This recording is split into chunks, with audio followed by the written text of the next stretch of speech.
So here's a technique for tightening a non-stretchy warp. This is worsted cotton, and so your heddle is in neutral, and I lash on because lashing on is more fun than tying all those knots around the apron rod for me. So do a nice tighten all the way across in neutral. And then, once you've done that on both sides, I let it slip there a little bit. You're going to go back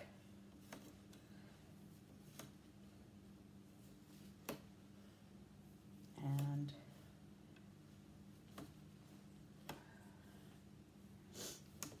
we want to make sure that you want to have this as nice and even as you might if you were doing acrylic or wool. So it's basically you'd think you'd be done tightening and evening.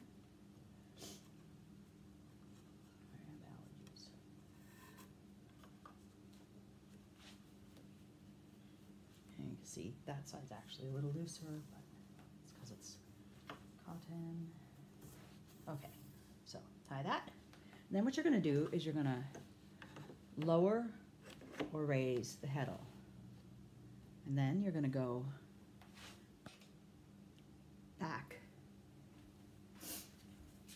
and do it again. So you're going to tighten all the way across again until you're pleased and happy that it's even. So you do that for the whole heddle. Of course, you don't need to watch this part, I'm sure. So I will finish this off. And then we'll do the next step. Okay, so you tightened the whole thing in neutral, and then you re-tightened it, in with the heddle up or the heddle down, and then what you do is you change the heddle position either up or down, the opposite of what you just did, and do it again. Okay, so I'm going to go across. Oops, can't see me. Bad videoing. I'm going to go across and do the whole thing one more time, or until I'm pleased with it. If it's not even, then I might do it again, but it should be getting pretty even now. And you can tell that there's still slack to come out because there it is. See?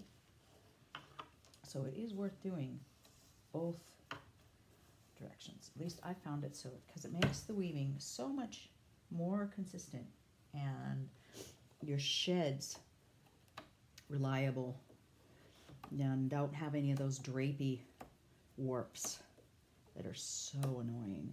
When I do this, I hardly ever have to weight any of the warps in order to pull them up and or wrap anything in the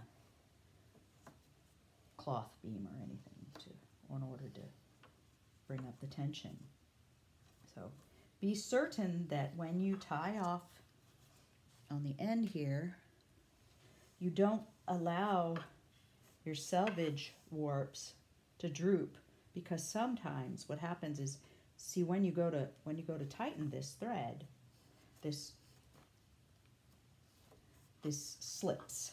So don't let it slip, because that's a good way to get a saggy selvage, which sucks. And you don't want that. Okay, so when you're happy with it and it's all even, it's looser in the middle, then you go on to the other side, and then it should be beautiful. Anyway, give it a shot. If it works for you, that's terrific. If you make it super, super tight with cotton, remember that your release will be harder to do. So, bear that in mind. All right, have fun. And here's the result of that effort to make these great sheds. And it works super well because look at that shed. It's perfect, really. They really are. They're really good. It's a really good shed. And they really always turn out this way. So, and I know a lot of people have had trouble with cotton and stuff. So this may be able to help people. And again, this is just worsted cotton, inexpensive worsted cotton, sugar and cream or whatnot. And this is a towel for Towel Day, which is May 25th, celebrating Douglas Adams and the Hitchhiker's Guide to the Galaxy. Anyway, good luck with your sheds. I hope if you try this, it really works well for you and you're happy ever after. Thank you.